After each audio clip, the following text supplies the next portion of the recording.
Hey, what's up, everyone? This is another episode of the Nexus podcast. And unfortunately, Dave is not here today. He has some family matters to attend to. But I have a longtime friend on the podcast with us, our special guest that I've known since MKX days. So 2015, and it is 2026 now. So 11 years about, probably a little over that. Please welcome our guest today, MF Killtron, also another alias, the Farmer Jax. Say hi, man. Hey, what's up, everybody? Really cool to be on the stream with my longtime friend, Burrito Voorhees. Been it's crazy to think I've been playing and competing for that long, but man, I love being in this community and being able to like say hi to everyone and just do my thing and play my games. Yeah, it's been. I remember our first encounter was during the MKX online days. I want to say I don't know who our mutual friend was, but I think it was someone in the Forever Clan. I think Yeah. because you were Forever Killtron on the Xbox at one point, and yeah, I just remember playing with like some of the Zen guys and then some of the Forever guys, you being one of them, and just playing or labbing. And yeah, just from there, it's been history. We even traveled together a little bit. Like, I know we stayed at your uncle's house and at your place, even got to meet your cat Jax. Like, so we've been on Oh some yeah. journeys Yeah. together. Yeah, so I guess to start off this episode, usually I like giving a little like backstory or asking about like the our history or like our like history from our guest. Like what got you into fighting games? Like even if it was like before competitive, like what was like your first experience with the fighting game? Just in general, it doesn't have to be competitive. So my first experience was actually I was only like 3 or 4, and I remember we were at my grandmom's house for Christmas or something, and then my mom she had the Super Nintendo, had MK2 on it, and then me and my uncle and my mom and my sister, we all just started playing, and ever since then I was like, wow, this is really cool, and I just sort of been like into fighting games since then. Yeah, I remember my first, from my memory at least, my first fighting game was MK Deception and like Smash Bros Melee, and yeah, here I am, and then yeah, it's like pretty crazy how some of us start off pretty young in our journeys. Yeah. So, was your first competitive game MKX then? 'Cause I know that's when we met, but I don't know if you actually were competitive even before we met. Yeah, MKX was my first one. I didn't know about like competitive stuff until like late MK9, so like 2013 or 2014. So like I didn't even know about it until like a little later. So MKX was my first time. And then, as your former alias alluded to, you use Jax day one, I assume. Oh yeah, yeah, that's always been my favorite. Always my favorite character. Even in past games, like past MK games. Yeah. Nice, nice.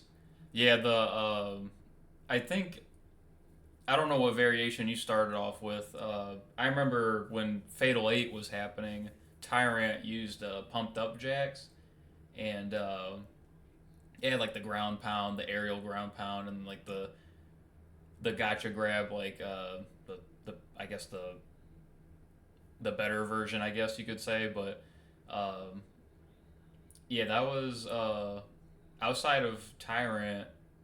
That was like you were like my only other Jax experience that I got to like play against, like because Tyrant was through Yomi and stuff like that. And Yeah. I don't know if usually Wrestler was like the go-to. Like people figured out Wrestler was usually like the better variation or heavy weapons. Pumped Up actually ended up being like power crept a little bit or figured out that it wasn't as good as It was probably like an early pick at best, and then kind of fizzled out a little bit. Yeah, I also think it's because people were still trying to figure out what kind of game MKX was. And once they figured out, oh, okay, this is a game where you just mix your opponent to death.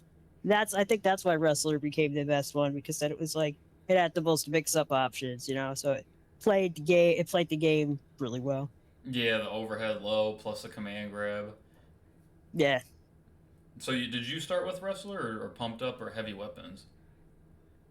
Um, I started with pumped up, and then I went to heavy weapons, but eventually I went to wrestler because Tyrant was the first player that I saw in MK9. So back when I started, I just kind of wanted to play like him.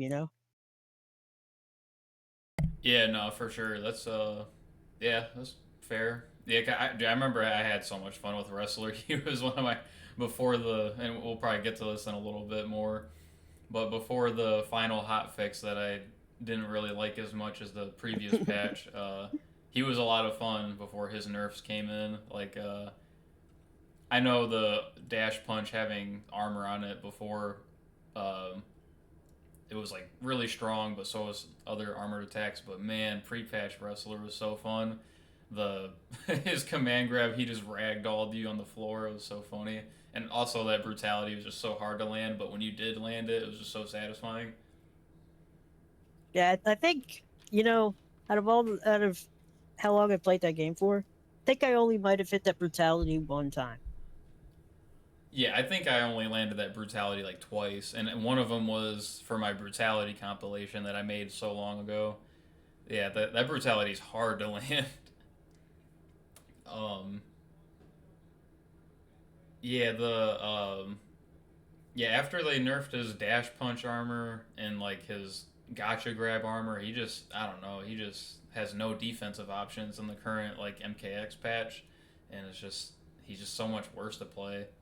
And also the pumped up nerfs, like when they nerfed the OTG ground pounds and stuff like that for all the characters, like pumped up didn't need those nerfs, but he paid the price for other characters' sins, unfortunately.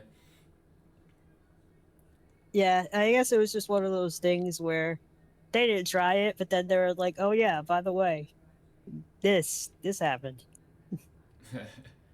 Yeah, is there do you have a favorite? Is MKX Jax your favorite iteration, or MK9, MK11, MK1 cameo? No, I'm kidding. I'd say that MK9 is probably my favorite, just because of it. It's hard. It's kind of like MK9 and MKX are kind of like tied for me, because like MK9 is when like the first time I started watching that game and watching Tyrant play Jax is when like that made me want to compete in the first place. But MKX is kind of like when I first started, and kind of what I'm known for. So I really have like a fondness for that too. Um, but man, it's really hard when you ask that, because I didn't mind the MK11 one either, because look, even though MK11 had its issues, that crushing blow with the quad slam was really satisfying. I really loved hitting that. Nothing comes more satisfying than that. So I don't know, it's kind of hard, but I'd say overall it's either 9 or X depending on uh how it goes, but it's just really hard to decide. Yeah, MKX Jax probably had my favorite. I think MKX Jax had my favorite design. Like, even with the nerfs, like, if I could pick any patch for Jax to like pick as my favorite, it would be like pre-hotfix MKX. Like, I think him having like that wrestler command grab, kind of, he just plays more like a very brute esque, character, because he's got big metal arms. He's probably, you would imagine, he's really strong and powerful in that Yeah, regard. yeah. So like him being able to just grab you and ragdoll you like that, I think just further shows like he's just strong and not to be messed with in that regard. So yeah, I think MKX Jax was my favorite like wrestler specifically, and then Heavy Weapons was just kind of cool. It showed like his military side aspect of him. Yeah.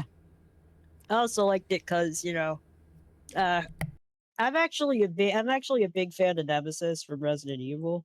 So that's another reason why I liked it, because that rocket launcher made me think of Nemesis. Yeah, the rocket launcher projectile. Yeah, I actually play Nemesis in Marvel 3, but I don't. I'm not too big on. I haven't played too many of the Resident Evil games. I only played 5, and I think Operation Raccoon City, I think it's called, or something. It was something Yeah, on the Wii. Yeah, that was yeah, Nemesis is cool. Oh man.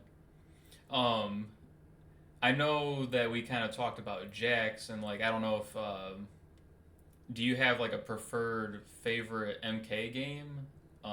I know like it varies like as far as specifically what your favorite iteration of Jax is, but sometimes some people prefer like different games, but might prefer like a specific character from another.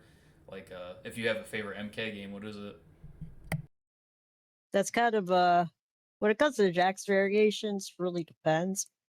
But MK9 is pretty much always going to be my favorite, just because like not only like from a gameplay perspective, but it wasn't the first game I competed in, but it was the first fighting game that I like played a lot of hours of.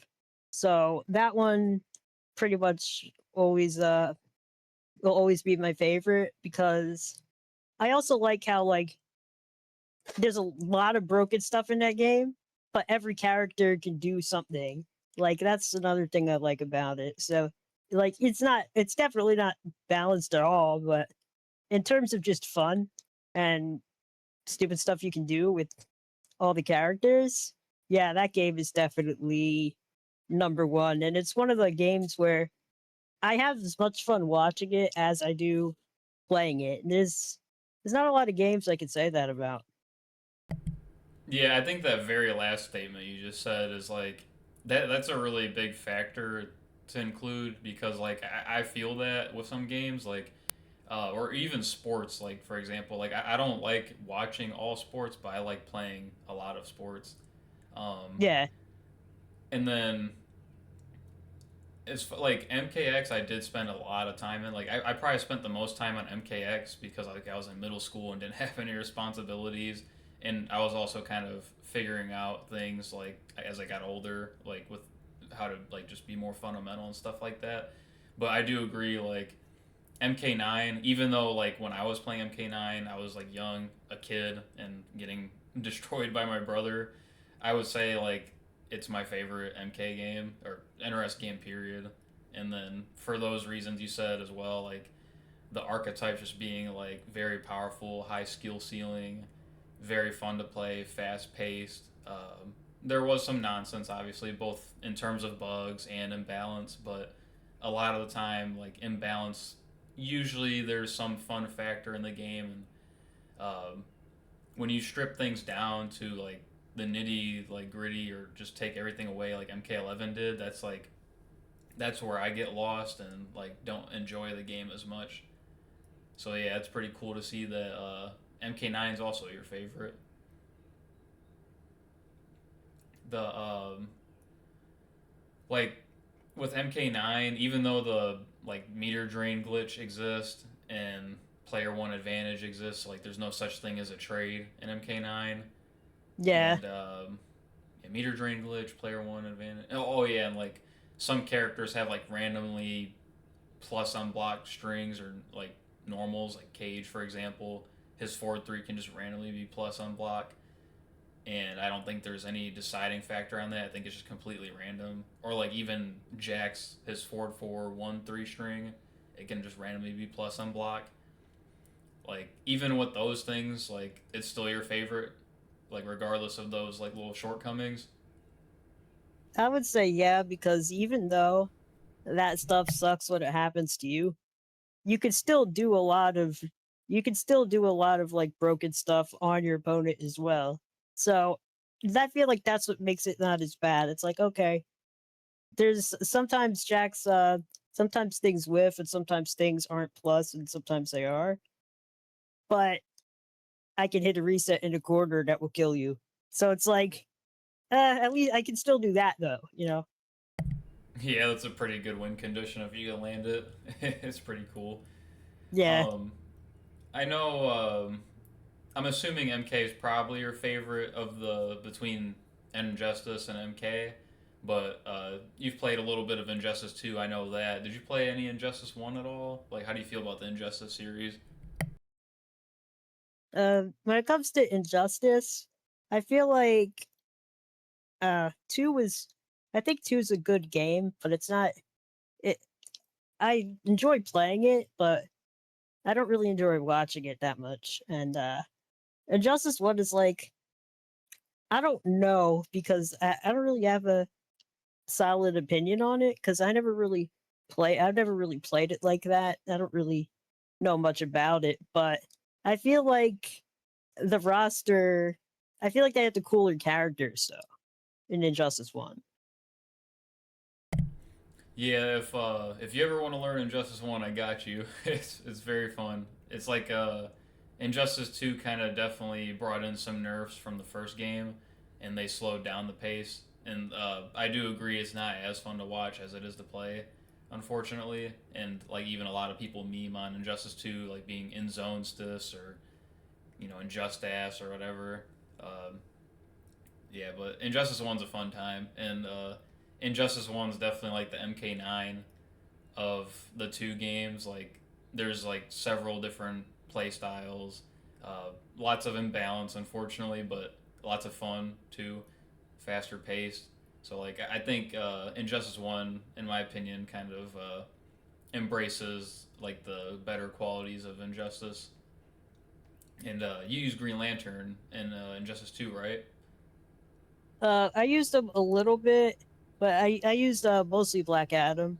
Then I used a little bit of Green Lantern, and then and then I went through this phase where I thought Green Lantern was slightly better than he was. Then I realized, all right, I'm going back to Bane and Black Adam. So that's pretty much how that one went. Yeah, I think the changes from Injustice One Green Lantern to two were actually some of the more drastic ones. Like I know you didn't play the first one, so I won't go into too much detail, but like most of his kit was nerfed from one to two, and then they gave him some new tools and special moves, I guess, to compensate.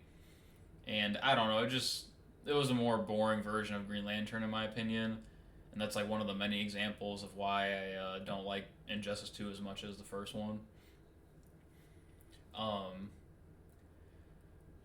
what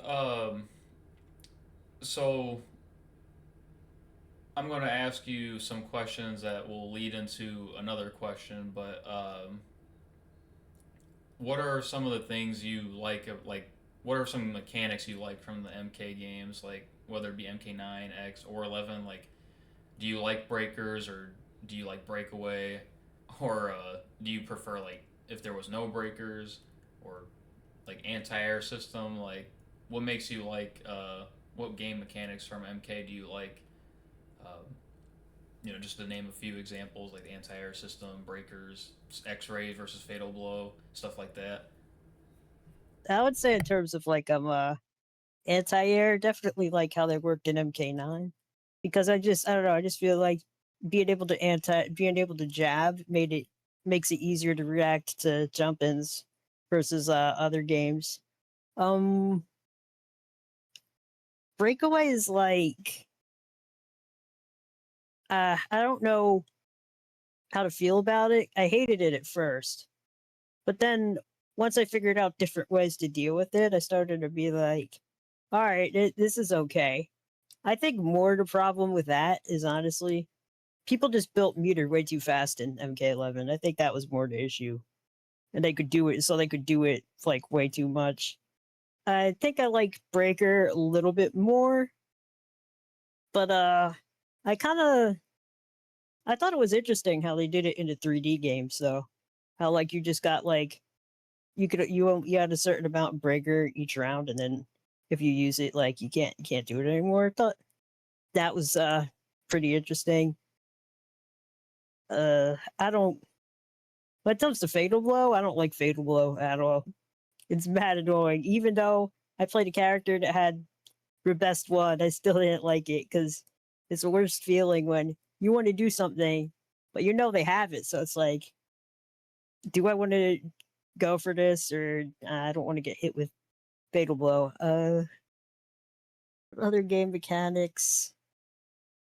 Mm, Like jump kicks or jump punches, up block, wake up attack system, like the MK11 slash MK1 esque wake up buttons, or do you prefer like the armor as the wake up attacks that people use, or up twos and up threes from 11, like stuff like that too. I can those are some other examples, or poke meta too, whether you like your pokes to be punishable or not. I'd say with pokes, I I can take it or leave it as far as them being punishable or not. I don't really know if I have a preference, but I do prefer that they're minus enough to where you can take your turn back after.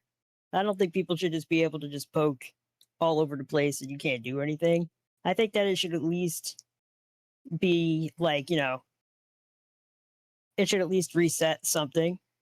Um, in terms of like wake ups, though, I think Arbor's definitely better because you can because it's just you don't because I think about the wake ups at MK11 and there was just way too many options.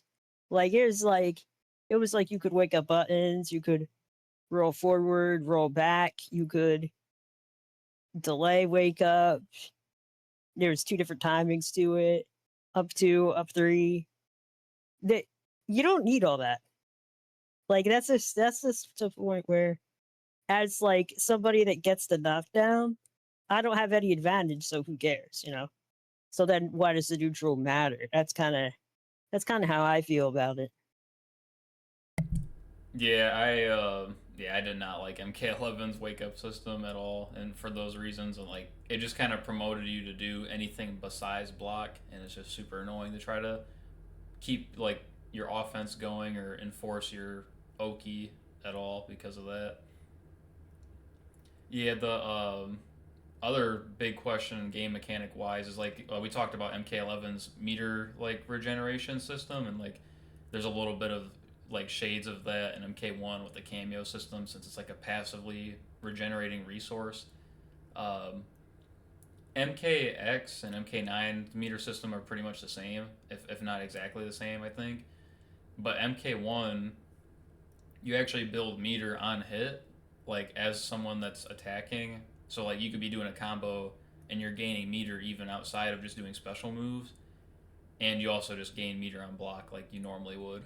Like, do you feel like MK1's meter systems like better in that regard, like as far as building meter, or do you think it's like too fast of meter build, or do you think it's like fine how it is, or have like a prefer like the MK9X like meter build system where you build like a little bit less? I'd say I like the MK9 and X1 a little bit more, but I do think that since the I do think that the meter building isn't as bad as MK11 though when it comes to MK1, because at least you have another resource to manage, so it kind of justifies it a little bit more because you know what I mean? How like you have to like you could use your meter burn like with the cameo kind of. So it's like I don't know. That one is like I like that one a little less than 9 and X, but I'd say 9 and X are and MK1 are like I don't have any problem with a meter unless, they're talking about, meter burn glitch and stuff like that. But when it works as intended, I don't have any problems with it. So you don't like the passively regenerating meter from MK11, I assume?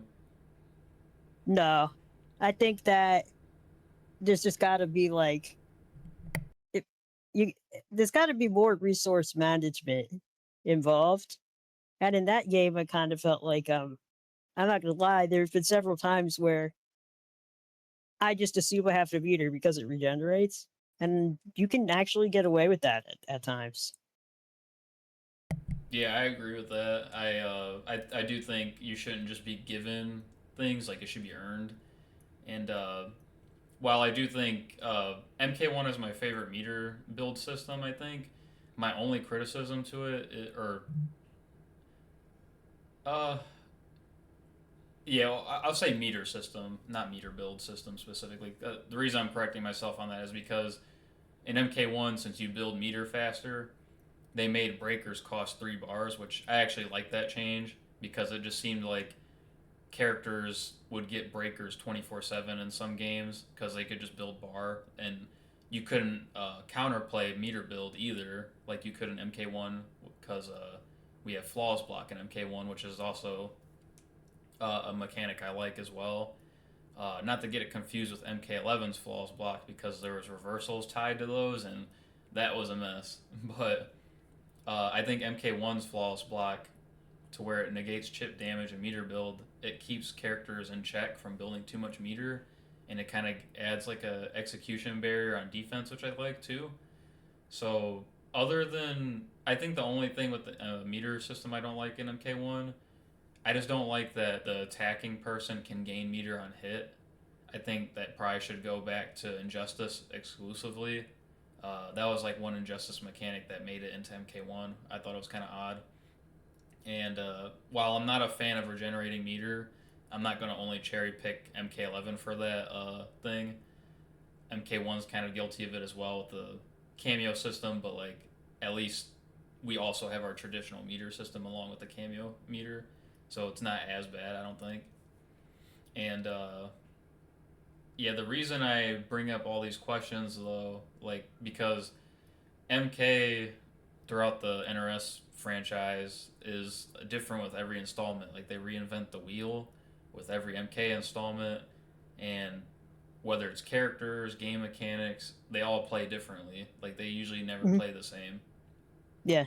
And one of the things that I think we should, like in my opinion, I think what NRS should do going forward is instead of rewriting the game from the ground up, like restarting with every installment, is I think they should in, implement some legacy into their games, both like in the gameplay mechanic department and like the character design department, because you have characters like Rain who have 3 different iterations of himself from 9 and then 11 and then 1. He's like a very up close, like, well, maybe like he has stubbier reach in MK11, but in MK1, he's like this footsie spacing character and he's also a mage, so like his move set is a little different. He's like a mid range slash footsie slash footsie character, and then MK9, he's doing like these run cancels, but like his footsies aren't as good as like his MK1 footsies. And then in MK11, he has like super stubby T Rex arms for the most part, and he has some of the best mobility in the game. So he's kind of all over the place in terms of his design. And there's many other characters I could say that about too. But, the example I always bring up is MK1 Scorpion. He's like spaghetti with no sauce. And he's super boring, bland, doing the same launcher over and over in the same combo.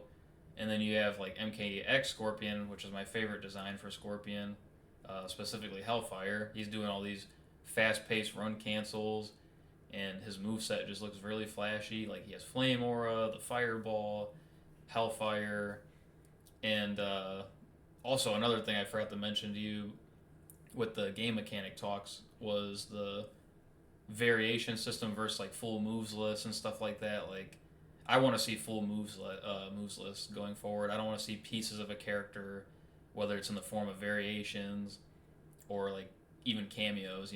So that's another thing that I like about MK9 more than the other games. But yeah, as far as the legacy stuff goes, I think it would be like a really good solution going forward, so they don't have to keep making the game the ground up over and over again. And then people that are like character specialists, like maybe you didn't like the MK11 Jax as much as X, like they strayed away from the MKX Jax design, and as a Jax player, you might not like that. Yeah. So like, how do you feel about like the legacy idea? Like, if you could make your own MK game, I guess like, uh,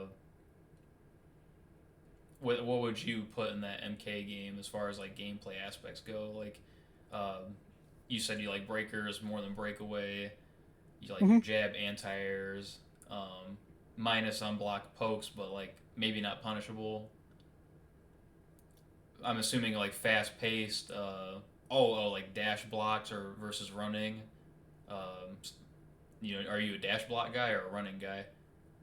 I'd say I like dash blocks a lot more, just because I feel like they're more. I feel like they're more consistent, and they make it to where you could still zone somebody, but they can't just like easily get in. You know what I mean? But they still have options. I think the dash block is a good way to deal with that because you still have reversals that they can do in the middle of your dash block. So it's like has its pluses and minuses. I think that's a good way to kind of balance it out. Uh, in terms of like legacy, uh, like games and stuff, I really think that well, there's characters that are gonna have iconic moves that we know them for. So they're not gonna make a game where Scorpion doesn't have to spear and Sub Zero doesn't have to ice ball. But Yeah, if you're Kung Lao though in MK1, then he doesn't have his spin or his teleport. So yeah, you never know with NRS. But that's like a good example of why I think Legacy is like a good thing to talk about because like you said, like they usually have those iconic moves, and it's just like in the Rain example I brought up earlier, he doesn't really have a lot of those iconic moves you would think you would know him for.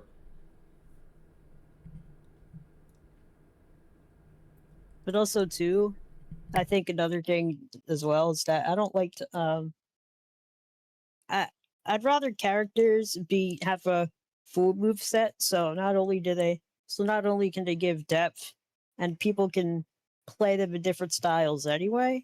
So there wouldn't even really be a point in variations, but I think variations are too inconsistent, especially in MKX and MK11 because I think back to it and there's some variations with characters that like make a big difference. And then there are some variations that barely change anything at all. Like for instance, I'd say Kato is one of the characters where all of his variations feel like they do something drastically different with him. Like like Cutthroat had the mix ups and the damage buff. Commando is a grappler. Cybernetic had zoning. Okay, now that's kind of decent. You have and then you have Noxious Reptile, who they only give him one move where you're taking damage over time, and that's it. Like, I feel like that's the problem, is it's just a little too inconsistent. And then there are variations that just either don't do anything or make it to where you're like, no one's ever gonna pick that. Yeah, Like, there's definitely some of those like you're never gonna pick Drunken Master over like Bartitsu or Dragon's Breath. yeah, And then like you said, like Reptile is a really good example of like nothing really changes, like at least not drastically. Like, Kano is a good example of very diverse, different variations. And like there's other good examples of characters that actually change a lot, like Grandmaster, Sub Zero, and then Unbreakable, Cryomancer, like but some of those like kits, like if you combine them all into one character, like, and I know that would be broken for some characters, but like that's part of like damn, I wish I had it all in one character. That's like what I miss about MK9 is like we had our full moves list, yeah, and I just don't have to pick and choose my moves like an MK11, or I don't have to pick which variation I have to I'm gonna miss out on some things by picking a variation. It's just you know, I think it's just still a little restricting, and it's just something that's gonna cause more balance issues. I think, and it's gonna make it's like balance is already a hard thing to achieve as it is. I think adding variations just makes it even harder if you're a developer. yeah. Because then not only do you have another thing to balance on top of the cast of characters, but also I think that I understand what they're going for, where they're like, oh, with multiple variations, you can play a character all different ways. But at the same time, that's what we were doing even before. Like, so I see what they were getting at, but at the same time, when characters have bigger move sets, there's moves that you're going to see people do more or less than others. Just like Tekken, for example. Every Tekken character has like an insanely long move list, but you could see one King player do certain moves all the time, whereas another King player doesn't. So, like, I think that's like a good example of how playstyles can be different even with like the same moves and stuff. Yeah, if MK had Legacy and had those big moves lists like Tekken, dude, I can imagine how some characters would be like. That would be that. That sounds really cool. But obviously, Tekken has so much more legacy invested in their games. Um, like not only like move animations and stuff like that, or like special moves, but like Kung Lao, for example. I would say there's probably a better example. It's just not coming to mind right now. But Kung Lao doesn't have his moves you would think he's known for, like the teleport, the spin. Uh, he just has like his hat toss, and then his cameo has the more iconic moves. And he's like this armor character in MK1, and which is fine. I don't mind like armor characters, but it just doesn't really fit like Kung Lao's identity in my opinion. And that's like another reason why I think Legacy going forward would just be better for the series. And there's other indirect like positives I think that come with Legacy. Like you're gonna probably like appeal to your like your diehard MK fans more because I feel like most of like the diehard MK fans they enjoy like the faster paced, crazier gameplay. But yeah, and then you're probably gonna save on dev time. You're probably gonna save money on like motion capture and like you're probably not gonna have the people that do motion capture. Like you're not gonna need them as much Yeah. because you're not Plus, like like an rewriting moves identity, lists and stuff. it gives the game more. It gives the franchise more of its own identity, if that makes any sense. Yeah, like the characters have more identity to themselves Yeah. and stuff like that. Yeah, like usually Kung Lao is like this fast pace like he usually has like some rapid button press inputs and stuff like that and has like these really fast punches like in MK9 he had the 2-1 2-1 2-1 string where he did like a Yeah. bunch of punches in like a short span. MKX he had something similar. It was 1-1-2 1-2-4. Uh, And to throw. yeah, the throw. Yeah, the throw was That throw is that's crazy. easily Yeah. the coolest throw he's had. Definitely. And then yeah, MK11's throw was even really cool too. Like especially his back throw when he just effortlessly threw you over his knee and started hitting your face. Yeah, like Yeah, that was cool. those are like I think what identify Kung Lao and for example, and like there's many other characters I could yap about in that regard. Like me, MK1 Garrus in my opinion is easily the better design than MK11 Garrus. Like I think MK1's Garrus design is just peak for Garrus, and I don't know how you top that design if you make another MK game with Garrus in it. Like if you do scrap Garrus and give him a new entirely like a new entire moves list, like how are you going to top the MK1 design? In my opinion, I just feel like that's a very difficult task that is like completely unnecessary and should just build upon the existing MK1 like Garrus, if that makes sense. Yeah, I think I see what you're saying. And another thing about like characters like lacking moves and stuff, that's one of the reasons why I don't like playing Jax as much in the 3D games. He didn't have the gotcha grab, which is crazy to think about because that's like the main reason I started playing him was I thought that was a cool move. Yeah.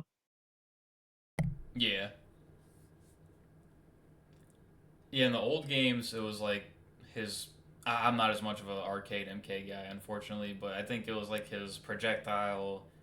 He had his regular throw, but he didn't say like gotcha. And then he has his dash punch. I guess his dash punch would be like one of his more iconic moves. But yeah, gotcha grab definitely became like iconic. Um, I don't was the first. I don't know if the first iteration of the gotcha grab was. I don't know. Maybe I might No, be I'm missing pretty sure he something. said. I'm pretty sure he said gotcha in the original version. But like he also had to air. He also had to air grab too. Yeah, yeah, the backbreaker. Yeah, that's another move. Yeah, like he should always have those moves. Like not his MK11 like iteration. He didn't have like a regular dash punch out unless you count his fatal blow startup. But like he had like that double punch move. Um, and then he had the command grab that was like a callback to Wrestler Jax from MKX. And then he had like the grenade launcher instead of a rocket launcher. And I don't remember. I don't think he had a machine gun special move like he did in MKX. Like, No. and he didn't. I don't think he had his purple projectile in MK11 either. He had like a modified gotcha grab where he could do like the restand or switch sides. I actually liked that. I thought that was good. Yeah, that was cool. That was pretty sweet. I do hope they bring back something similar like in the next MK game if he's in it. But yeah, it's just like the design should just be more consistent in my opinion, and it would just again it would just save dev time, keep the character true to themselves, and yeah, I just think it'd just be a net positive pretty much. Yeah. Plus, they keep the fans happy because a lot of us early on, a lot of us who started playing fighting games, we didn't play. We didn't start. A lot of us didn't start playing because you know we knew about like the lore and stuff. A lot of us started playing characters because they have moves that we thought were cool. Yeah, that's a fair point. Um, yeah, like Scorpion. My earliest memory, like an MK Deception, I remember Scorpion was like, I don't know, my favorite character was always all over the place, like throughout the games, but yeah, Scorpion, like, get over here is like a selling point for some people. Um, or Sub Zero's Ice Clone, shout outs to Tom Brady. I'm sure Yeah. that was probably one of his like selling points for the character. But yeah, it's just or Ermax Lift. Yeah, there's just so many you can name. Baraicho's Puke, stuff like that. It's important, honestly. I think it goes overlooked sometimes to some people. Yeah, the outside of gameplay stuff, one of the other things, like I don't know if you're big on the MK lore at all, like story mode. If you are you at all? Like Uh, I'd say yeah. I'd say yeah. so like I think MK9 was probably like the last good story we had in my opinion. Uh, and then MKX onwards, the story's just kind of been like very plot armory and like power scalings all over the place, and some retcons or new timeline changes like were pretty unnecessary, if not like just negative. Yeah, Like I for know example, Gears like is your guy, but like, oh wait, where's he? Sorry, I didn't mean to oh interrupt you. oh, no, you're good, you're good. I was just gonna say like an example would be like Sector and Cyrax becoming women. It was like very controversial. I don't agree with that. Like Tanya's story being completely different than what she usually is, like being like a traitor type thing, and now she's like an Ungadi guard person. Like all these story changes that aren't that good in my opinion, or like Sub Zero and Scorpion being brothers, and the whole Oh, that Bihan that is so situation being weird. cheesy. Like, you know what I mean? Yeah, it feels like a I don't know. Them being brothers sounds like I don't know. It just sounds it just sounds corny to me. I don't. There's something about it that just doesn't feel right. Yeah, I hope they go back to the old like Tobias story with the like the narrating and all that stuff. Like I think like Scorpion shouldn't be he shouldn't be related to Sub Zero for one, in my opinion. But he like usually at least Scorpion, not Hanzo, like before or after Hanzo. Like Scorpion's like kind of like this neutral character. Sometimes he's on the good side, sometimes he's on the bad side. He's kind of like a wild card. But Yeah, then like that's before where he becoming works Scorpion, best. like yeah, like he's he's usually been known as Scorpion and having that fiery, passionate like hatred for some people. Yeah, And him being pissed off is like that's one of his key traits, in my opinion. yeah, it's awesome. Yeah, it's just badass. Like there's no other way to describe it. Like it's just and it works. Like it's just cool. And I just feel like with MK1 Scorpion, it's just I don't I don't even know how to describe it. It's just nowhere near as hype or cool. He feels like he's just a guy. Yeah, Like he's just wearing a it, costume. And then like they even change like the weapons he uses sometimes. Like instead of having like the sword he normally would have like on his back, he's got like that uh the Kaio. I don't know what the weapon's technically called, but like his down back too, where he spins his spear and like that a special kunai, I think. something. Yeah, it's like uh, but yeah, he doesn't have like his swords in the new timeline. He's just he has a spear, but not like his swords, and he has like that spinny kunai thing or whatever. And it's just like the new timeline smoke. He's like got smoke grenades instead of like having smoke powers. I think he's more of like a grounded ninja, I guess, instead of having like the powers tied with like Enenra or whatever that spirit was. I think that I'm pretty sure that spirit was the one that gave him the powers. And I think so, yeah. Sub Zero is like cold hearted, which I mean I guess makes sense. Like if there wasn't already an existing like Sub Zero lore, like Sub Zero is usually the level headed ninja between him and Scorpion. He's not usually cold hearted. Like the MKX Sub Zero, for example, when Scorpion or Hanzo and I think it was Kuai Liang, they Yeah. both have tea together, like at the temple where Sub Zero, the Lin Kuei temple. Like I'm just like, dude, like that's awesome, But like in MK1, Sub Zero is like cold hearted, evil. He's like, fuck our father. Like he was weak and had no backbone.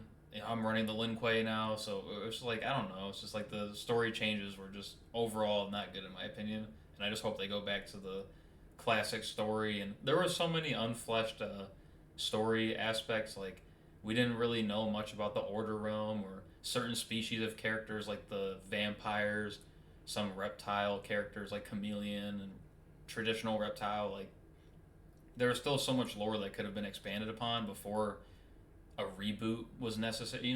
Like I don't know. Let's just go back to the old story. In my opinion, is a lot better than what we have in MK1.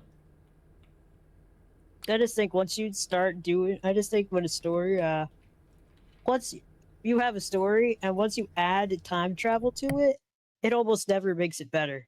It just makes it more confusing. At least in my opinion. Like I can't really think of any time where there's a story and then they add time travel and now it's better. Like that usually just makes things overcomplicated, you know. Yeah, and with time travel too, like I know death is usually not always certain in the MK franchise. Like people usually do come back somehow, but like yeah, like just rebooting, new timeline, all these multiverse things, like it just makes it even like more convoluted. And I was about to say,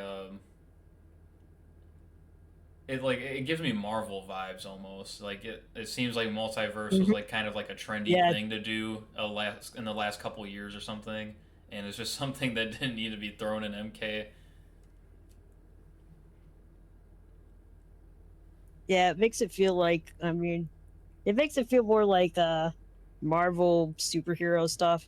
Maybe in Injustice it would have been a little better. But even so, I don't know if I would have done there either. Yeah, I feel like multiverse is almost thrown in a lot of the time for like convenience or fixing mistakes or something. Like Yeah, or it's like usually plot like armor. yeah, plot armor, yeah. And I think it's just it usually doesn't make things better, and it takes away a lot of stakes too. Like if a character does die, and like for good does die, maybe they just grab another person from a different universe and they say, oh well, they're back here, you know, so their death really doesn't matter. So it's like, damn, all right, I guess. And then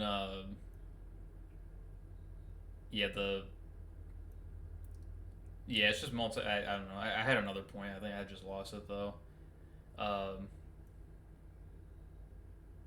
yeah, just no more multiverse, please. Like all these different like forms of a character, like from the like they did the pyramid like scene on the story mode, and you had like these hybrid characters like Kano and Oh Sonya, man, where that like one was lame. character like I don't know, it's just silly. Oh, I remember the point I was about to say. Like another story mode change was Havoc. I guess he's Dairu now, and there's no such thing as order. Or I'm sorry, there's no Chaos Realm. So like another character that was just rewritten.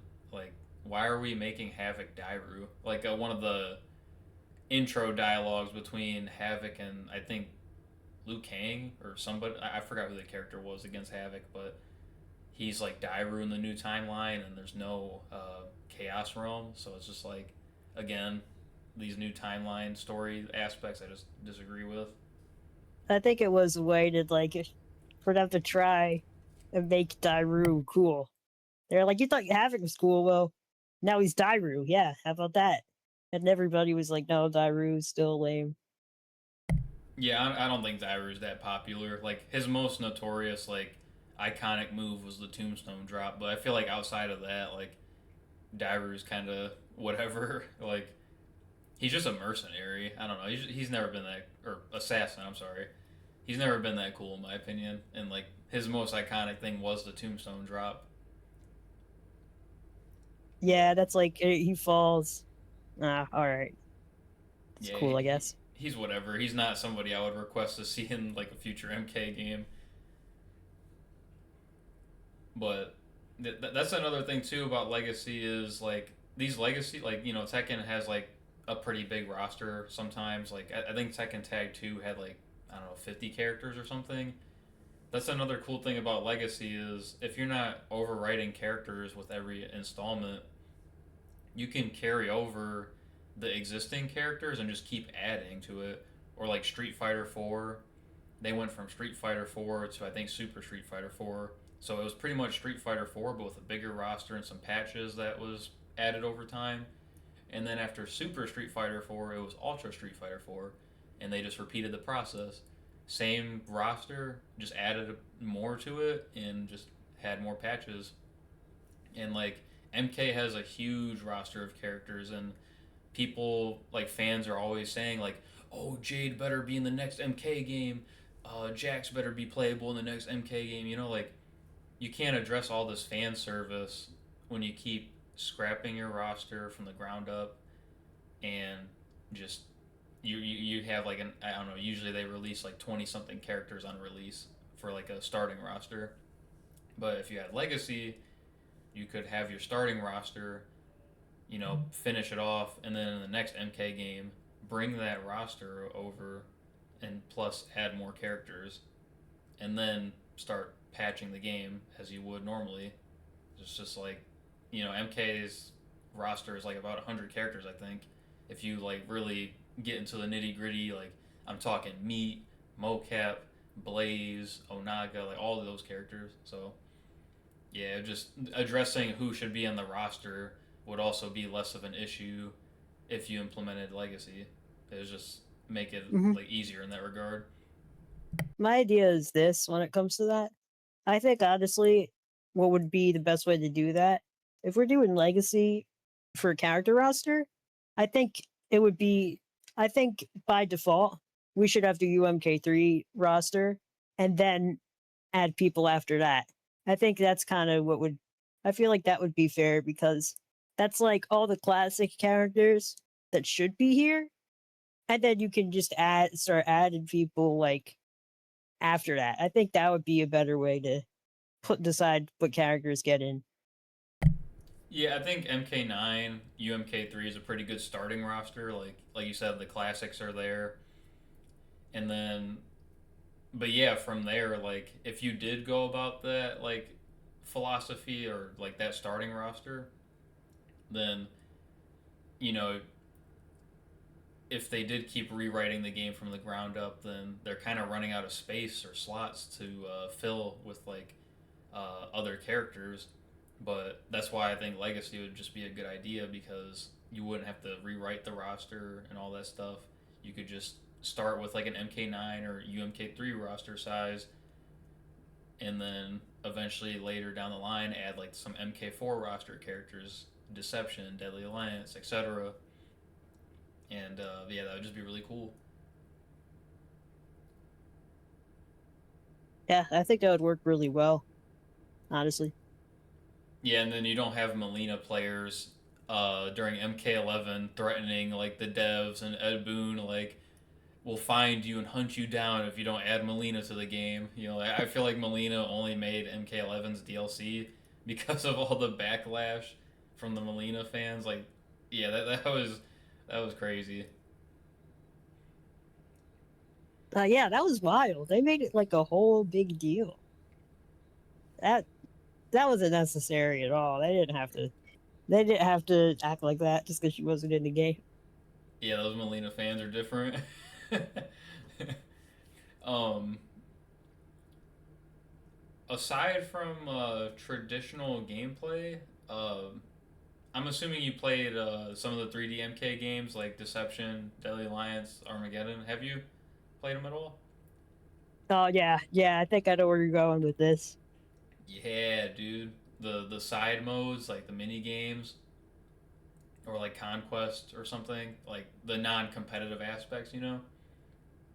I love the one with the carts in Armageddon. Yeah, That Motor was awesome, Combat. man. Yeah, yeah, that was fun.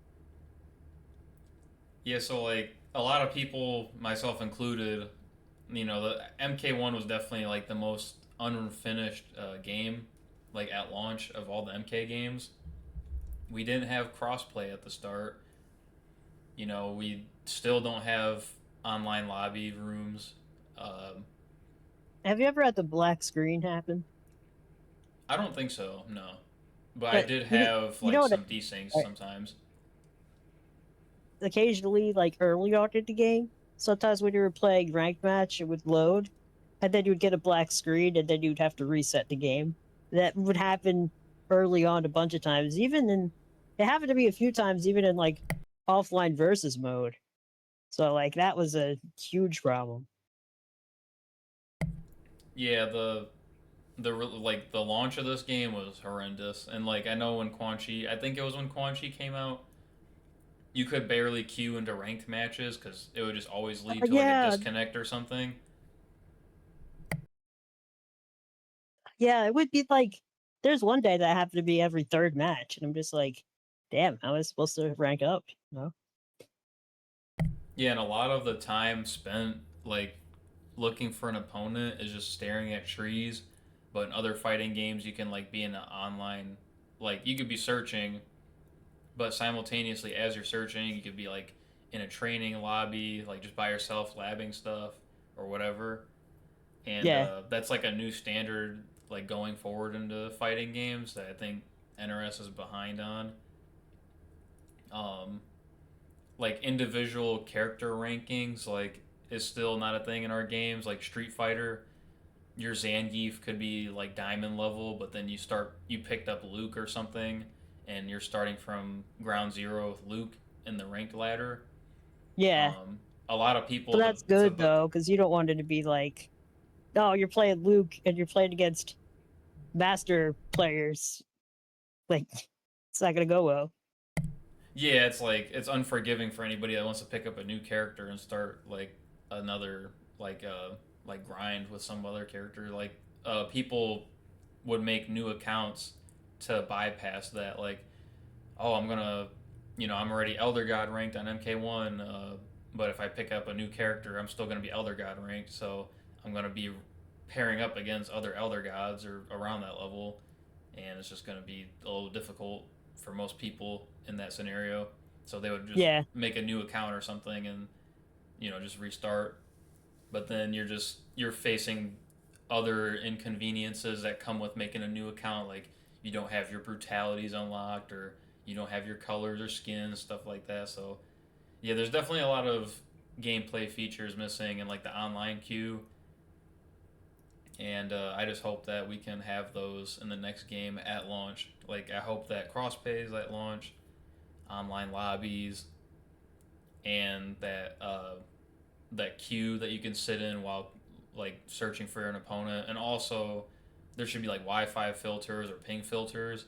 Like you should be able to sift out definitely. certain people's connections and not like have to manually decline them every time. Because I've ran into the same person like 2 or 3 times, like searching one time, and like yeah, I was able to like deny them, but then they just came back up on my feed again, and I paired up with them again like 3 times straight, and I'm like, dude, I keep finding the same person. I'm gonna keep denying them, but it's like if you had those filters, you wouldn't like run into that scenario. So yeah, I hope to see those changes in the next game, and then like we were talking about the mini games like Motor Combat and stuff like that. Like I definitely like to see some of those like mini games come back because Invasions from MK1 wasn't a fan. I don't know if you played that at all. Did you? I've never played it ever. I remember they explained what it was on a combat cast, and I was just like, pass. So no, I never really played Invasion. Yeah, you're not missing out on too much, and it's just like some like cool rewards were locked behind Invasions, unfortunately, and it was just too similar to like the core gameplay, and it was also just very annoying too. Like it wasn't that enjoyable, so it just felt like a chore. So I hope they like the mini games. In my opinion, should be way different from the core gameplay. It should be like an entirely new section of the game that is nowhere near similar. And like usually the mini games are very beginner friendly. Like they're easy to pick up, and like they're things that like my friends would play with me or like my family would play with me, even though they know I'm a tournament player. But like usually the mini games are like very It's more low like a entry fair barrier. chance, yeah, Yeah, yeah, like they're usually random or silly, but in a fun, replayable. Like they're very yeah. replayable and fun. Like they're like Mario Party esque or Pokemon Stadium esque kind of games. I think it's a good change of pace too from like the gameplay from like playing like seriously and being like locked in. I feel like it's good to have a change of pace and have some game modes be there just for fun too. Give yourself a little break. No, yeah, I totally agree with that. Like not every day on MK or Injustice should be like sweaty and competitive at all times. Like those other game modes should be there for those reasons to just have a chill, fun day, and you play with your friends that may not be as competitive. Like those are game modes that competitors and tournament players would enjoy. And you could even have little side brackets for those games too. Like if they implemented them, like one of these days you would see Combo Breaker probably running like a mini game side event or something. Like if they ever implemented a fun mini game. Well, like puzzle combat. Yeah, like that'd just be really cool. Yeah. Yeah, there's so many cool ideas you can get inspiration from with like prior games like Pokemon Stadium and Mario Party, stuff like that. Hmm. Um, One of the things that I think um, should like come back, like how there's like some legacy skins in MK1 or MK11, like MK1 has like the 95 Scorpion, like 95 movie Scorpion skin, or like the Yeah. Deadly Alliance skin. Some other forms of legacy that I want to see are the skins or like the costumes, like the Deadly Alliance Scorpion skin. It has like a little fleshy head instead of like a fleshy or I'm sorry, flaming skeleton head from Deadly Alliance. Like he didn't have a fleshy like human and like flame like head in Deadly Alliance. Yeah, It was it a looked flaming more like Ghost skeleton. Rider. Yeah. Yeah, exactly. He had a Ghost Rider look in Deadly Alliance, But in this game, it's like a flamey, fleshy head, and it's just like that kind of killed the skin for me. And this is just one of many examples that I think are like not legacy accurate. Like the Deception Shao skin isn't that accurate to Deception Shao, like how it's supposed to look. Same thing with the Melina Deception skin, especially the Sindel skin. That's nowhere near like at all accurate.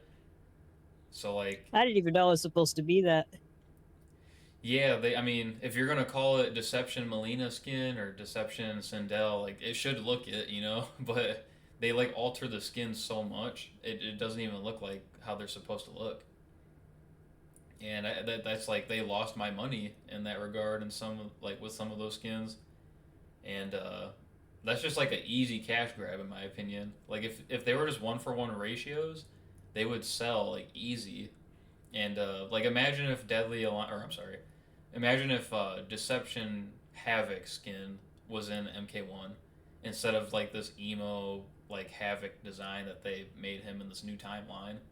Like everybody's gonna pick like the Deception like Havoc skin, most likely. Like a Yeah. lot of people are gonna buy that. Plus, like, it could even get old fans back into MK. They could just see it and be like, "Oh, that's kind of cool," and then maybe they'll start playing again too. You know? Yeah, it's like somebody might be like, "Dang, this Deception Sub Zero skin in MK11." Like, dang, I haven't played MK since like the Deception Armageddon days, but they just added in Shredder Sub Zero in the DLC store. Like, I might have to play the game now and give it a shot. Like, you'll definitely bring back some fans of the game if they weren't already playing it, or like it just brings new life into the game. Sometimes, like maybe you're taking a break from it, then you see like some new content drops for the game, and you're like, oh snap! Like I'm about to get back on the game after like this long break I just had. You know. Yeah.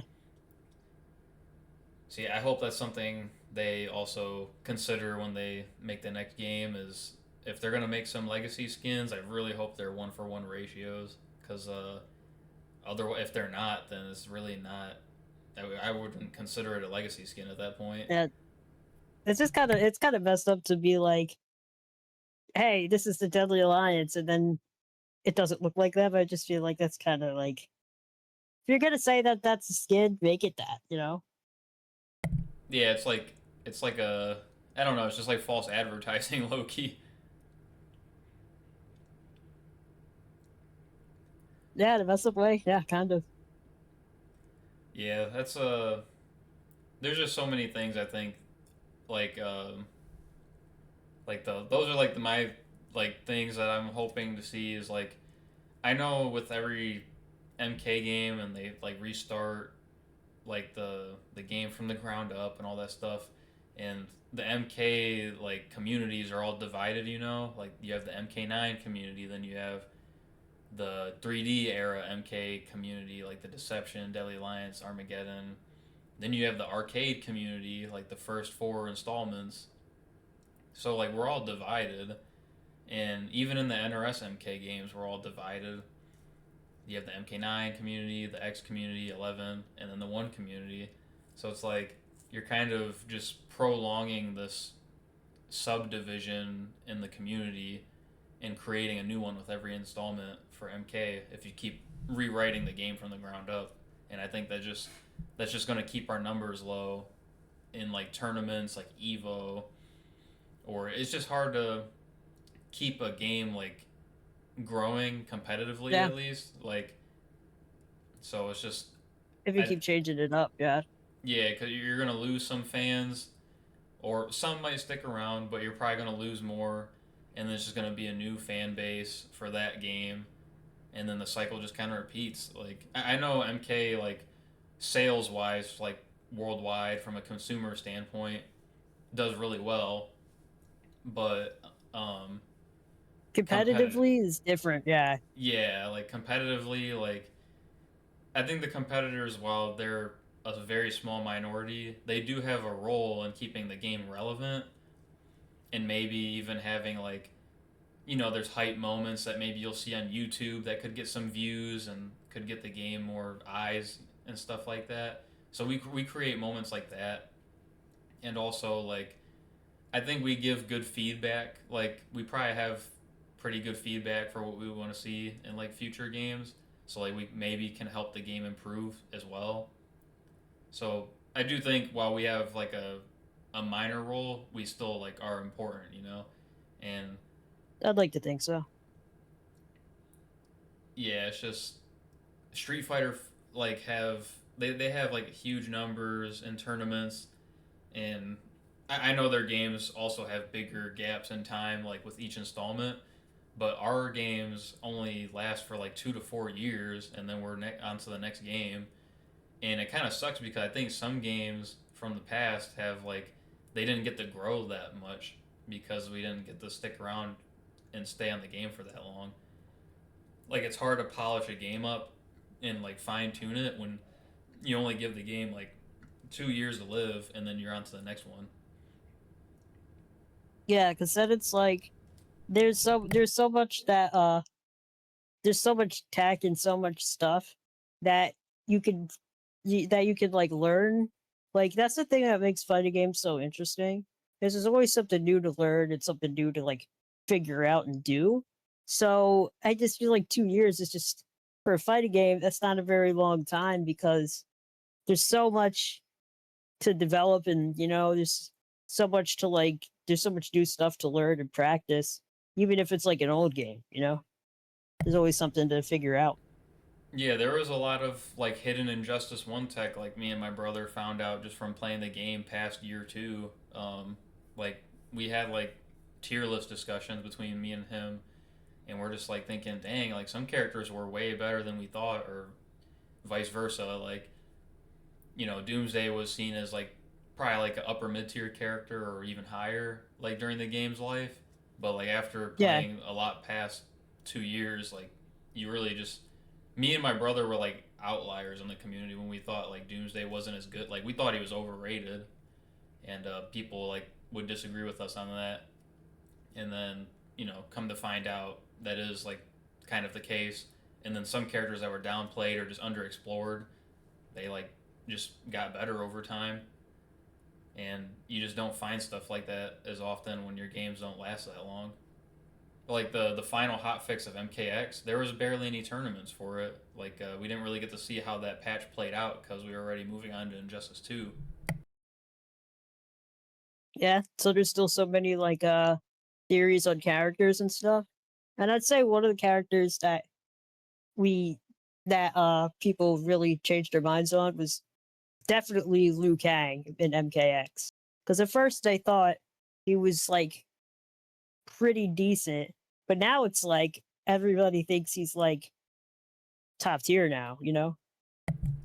Yeah, like when the hot fix dropped, I want to say people like early impressions at least. I want to say people had Liu Kang maybe like low top 10, and then now Ninja Killa did what he did during the Necro era, and he is sometimes debated to be top one. Uh, I'm seeing like a huge surge in popularity of like Displacer Raiden. He might be the new top one character maybe. Um, but yeah, it's just like the meta sometimes changes past year two. Yeah, I think strategies definitely evolve, and people definitely like when there's an established meta of a game, the best players are going to try to figure out how to counter that. And then once that gets countered, the best players are going to be like, okay, how do I evolve my game plan past to what it already was? So like, I think that's when I think that's when games get the most interesting, when it's like later on, when strategies have been figured out, but now they evolve to something else. Agreed. But yeah, with every installment, as said, if it does follow the traditional NRS like formula, a new scene's probably going to be born. I'm sure like there won't be like some players returning depending on if they like it or not. And another like that's why I keep harping on the legacy thing is like if you just establish like what you want in the MK games going forward, like let's just say, for example, me and you, we both like MK9 the most. Yeah. Well, our ideal hypothetical like MK game for, let's just call it MK12. Mhm. Well, you know, we want aspects of MK9 to be like the foundation. So like jab anti-airs, the dash blocking, breakers, archetypes, high skill ceiling, uh, fast paced, stuff like that. Um, and then maybe some like I would like MK1 flawless block to be in there as well, and like MKX Oki stuff like that. But like if you made that ideal MK12 for the next game and just said like going forward like hey like we're gonna continue legacy or we're gonna start making legacy changes with the MK franchise going forward, so we're not gonna reinvent the wheel and we're gonna try to start this franchise off from MK12 onwards with like an MK9 esque like gameplay style because we feel like it represents the series the most in terms of gameplay and what people just like the most to play. So, we're gonna stick to this formula. We're not gonna, make a new one with the next installment. We're just gonna try to continue off of this one going forward. And assuming it sells well and is well received, then they know they can keep working towards that formula that they just made, Yeah. instead of Plus, making like, a new one. consistency is always better. It's always better to be consistent. And I also think, well, now that you mention it, how like new communities are created when the game changes up completely. I think that maybe making it more legacy might change that because I'm thinking about it now. Compare how many MK9 players also play MK1, and then compare how many players played Street Fighter 4 that also play Street Fighter 6. There's like a lot more. Like, so maybe that legacy thing has some, I think it does have some weight to it because I never really thought about that until you mentioned it. And then I was just like kind of comparing that in my head, and there's kind of a big difference. Yeah, I think it's because like Ryu, he always has his traditional Hadoken, Shoryuken, the spin kicks that I can't remember the name of, and like even the inputs are the same. Like that's like a minor example of legacy, but like that's just like annoying, Like in MK games, like your ice ball as Sub Zero might be down forward 1 or down forward 3, depending on what game you're playing. Like that's pretty annoying. And then he may or may not have a slide depending on the game you're playing. So it's just like the games between MK games are just very different. Like Street Fighter are even though like Street Fighter 4 is very different from 6, Ryu probably more or less plays the same and has like a similar toolkit as he did in the previous games. Yeah, So yeah, I think while yes they would have to if they did go like that route like that I like the hypothetical route that I was naming, they would have to rewrite the game from the ground up one more time at least. But if it works and it's well received, then they should just continue off of it and keep working towards it. And like, you're not gonna please everybody. Like, I feel like that's impossible. every developer's got to realize they're not gonna please everybody. Like, I think even the COD community is in that like struggle. Like, I haven't enjoyed COD since 2017 with Black Ops 4, and like, there's like this new style of COD that they keep calling modern COD, and I think that's when Call of Duty just lost its identity. It's just like it's very sloppy now. It's just slop now. Like Yeah, they this kind they of ruined feels like it. it fell off. Yeah, it's just not Call of Duty anymore, in my opinion. It's just yeah they're just appealing to like the new school and the old heads that are making YouTube videos for the game and stuff like that, or even old tournament players. Like they just don't enjoy the games like how they are anymore. So I just never understood why some franchises strayed away from a formula that worked or was successful. Like, don't fix it if it's not broke, you know? Yeah, But yeah, we'll have to see what NRS decides to do in that regard. Um, I'm trying to think of anything else. Like we got some story mode, the mini games. Oh, I guess. Did you play Deception Conquest? Because that's always something yeah. that's talked about when talking about side modes and stuff. Um, so you did play Deception's Conquest, like you beat the game and all that stuff. Yeah, I'm assuming. Do you have like fond memories or good thoughts about Conquest? Like, did you like it at all, or do you think it's overrated? I would say that I had a little bit of fun interacting with some of the NPCs, randomly punching people. That was fun. Um, I would say I liked meeting the MK characters in the world. I thought that was fun. What the only thing I could think of that I didn't really like was unlocking certain characters was mad annoying, especially Liu Kang. Yeah, that was before that you started with the whole roster or had that one DLC character you had to buy or beat the game for. Yeah, the earning the characters wasn't as immediate as the modern games. Yeah, I feel that. And like some of the alternate skins were hard to find. Like the Liu Kang alternate skin was super hard to find. You had to pretty much get lucky or just look it up on the internet if you had internet access at that time.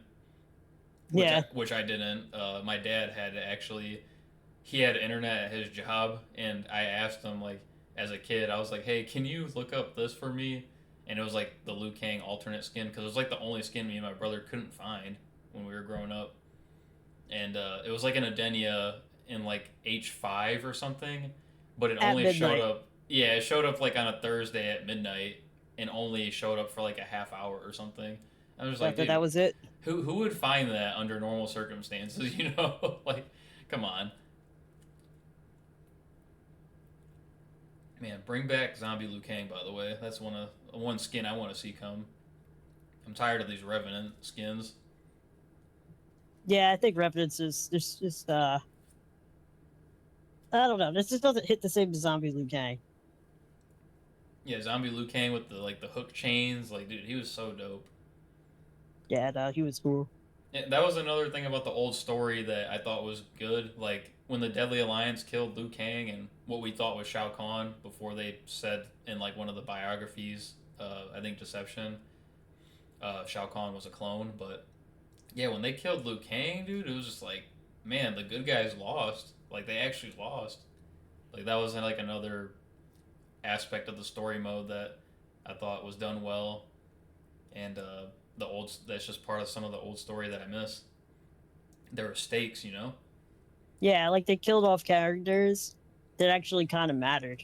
I feel like in some of the other games, they kill off characters that's like, okay, they didn't do anything, and then the story just keeps going.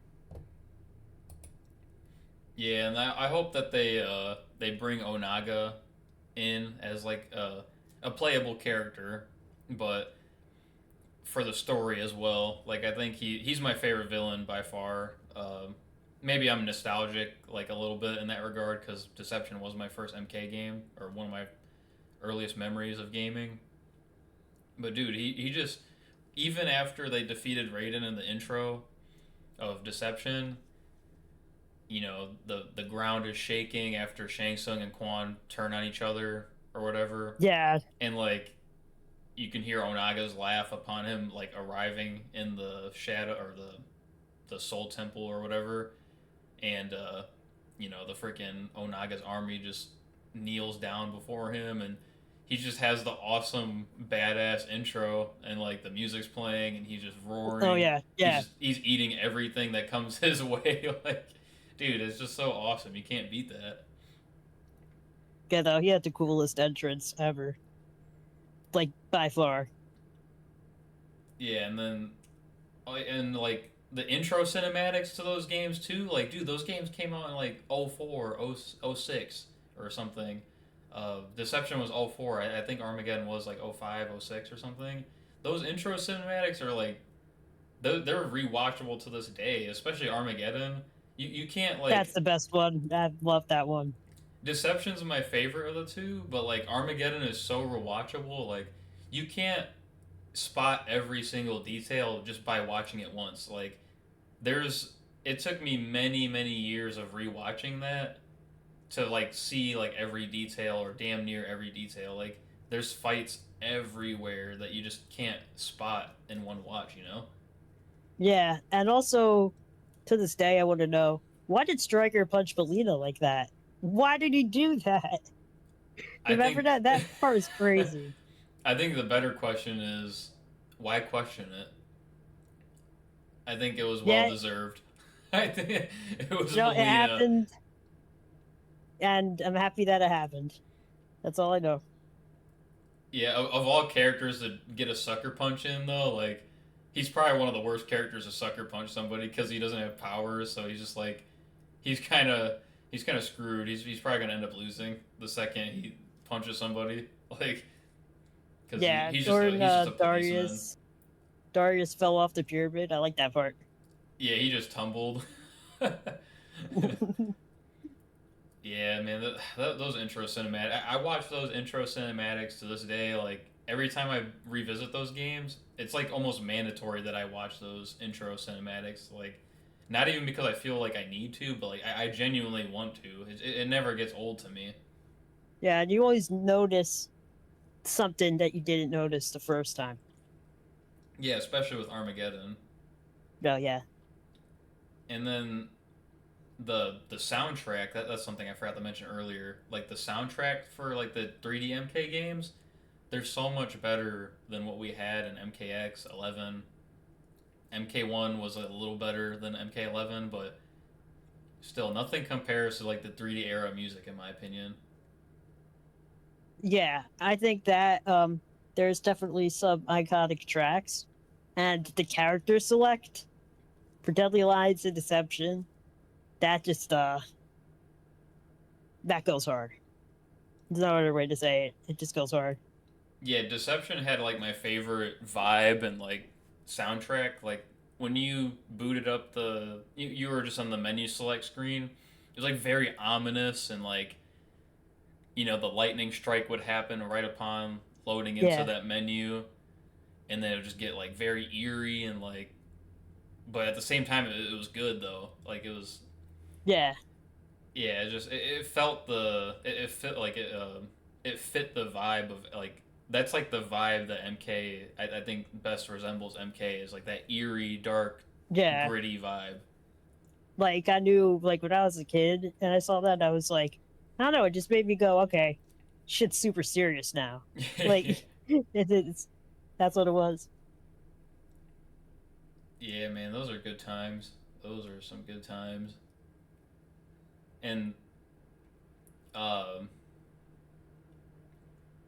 like it would just be really cool to have like a soundtrack that like a jukebox that you could play or something to like Street Fighter has like you can make playlists of certain songs that play when you're playing a certain character.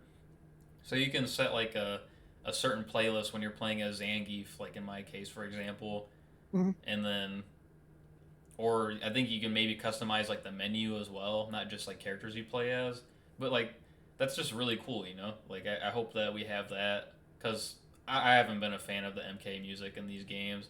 It would be nice if I didn't have to like plug in my earbuds from my phone to listen to some older MK tracks. If I could just listen to the music that comes with the game. I just don't like the music that comes with the game as of these last couple installments. Yeah, it goes. It's that cinematic vibe, but it kind of all blends together, and you don't really remember any of it. Yeah, it's not memorable at all. It's like MK11 especially. That was a lot of the tracks in that game.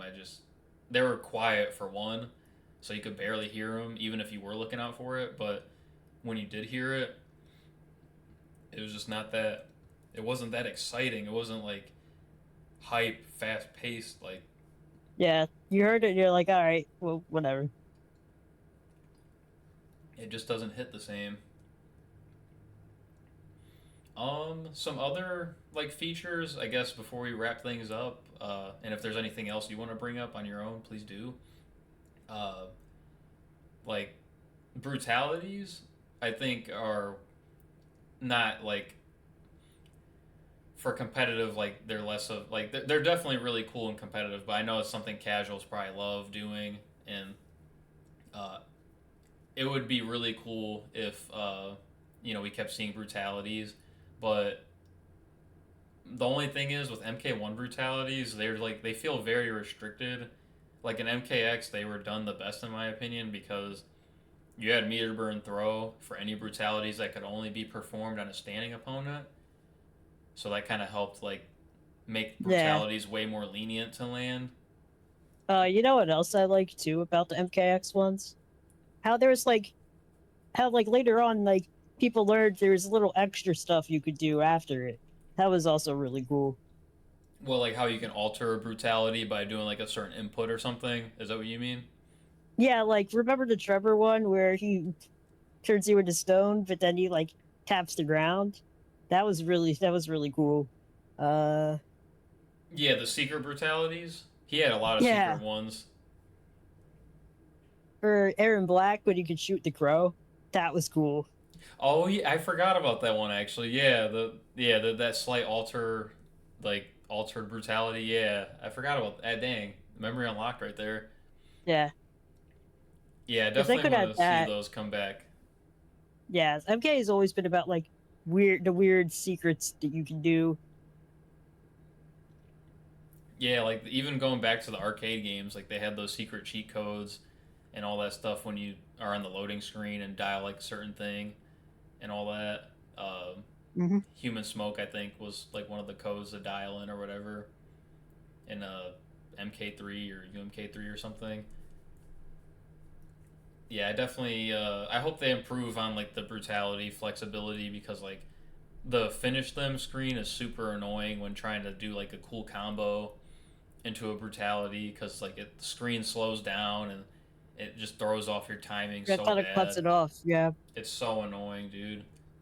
And then brutalities are just restricted in other ways too because like for some reason you can't perform certain moves when your opponent is considered dead. So like you can't do like Garrus's sand clone.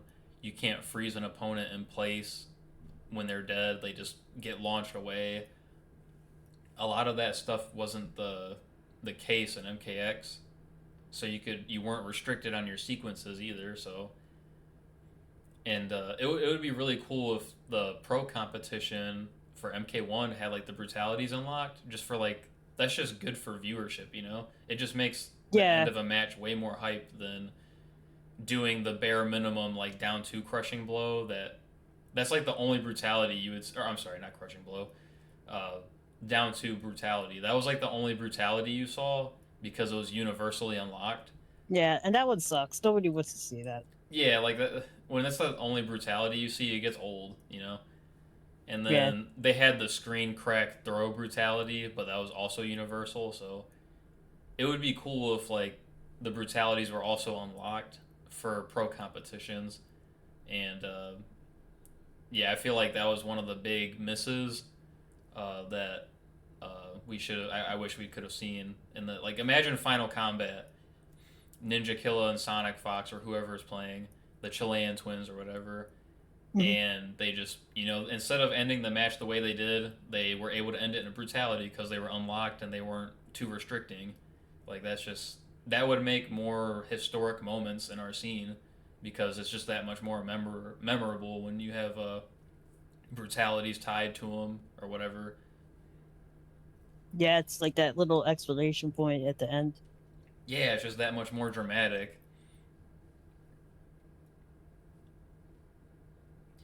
Yeah, well, you got any other things you want to add on, or any questions, or just any other things before we get close to wrapping things up?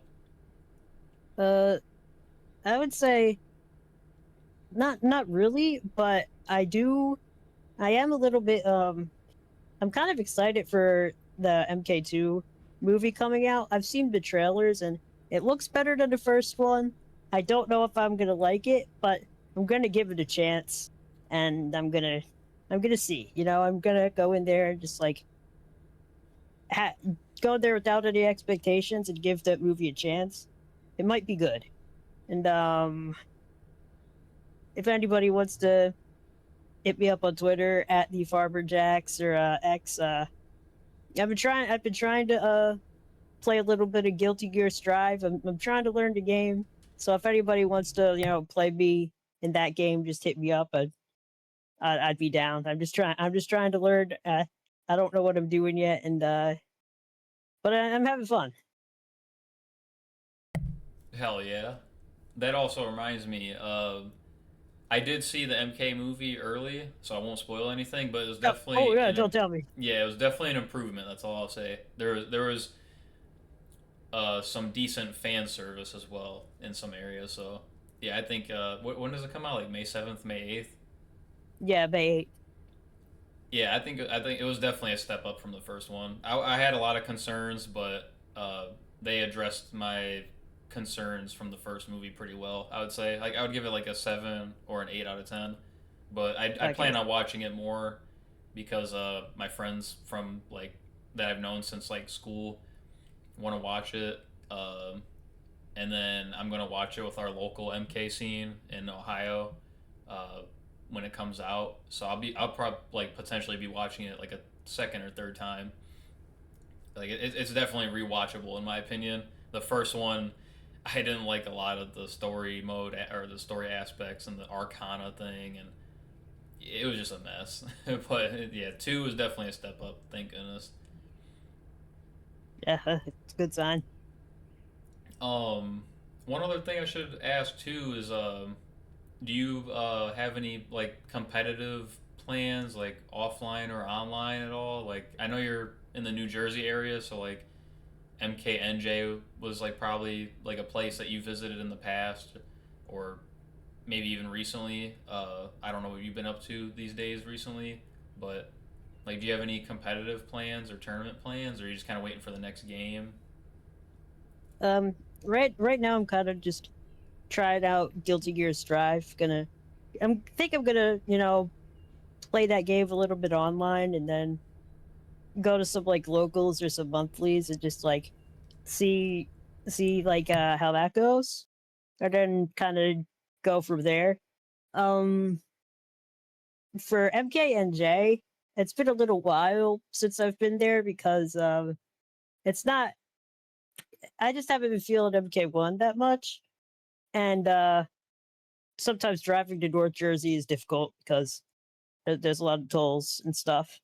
But if anytime they have MK9, I'll try and make it up there if I can.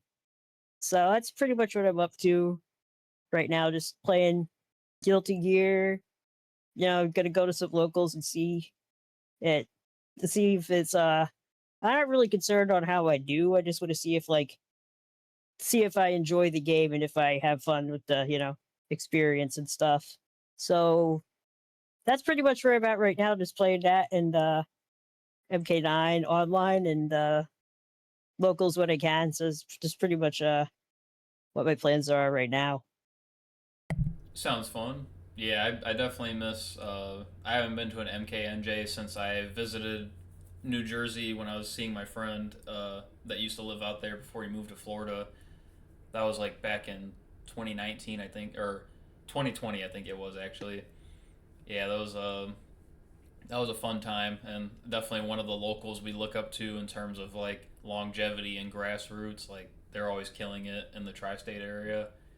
And you guys just have a lot of killers over there too, like Gur, Unjust, Kukui, and then you have like some old heads like Mike Metroid, Arma, Shock. Just awesome. Lots of good people in that area. Yeah, definitely. It's stacked, which is a good thing and also not a good thing. You get better, but it never gets easier either. Yeah, I honestly I'd rather have that though than nothing, because Yeah, if you don't have it would be like boring a if you didn't. scene, then it'd be yeah super boring. Yeah.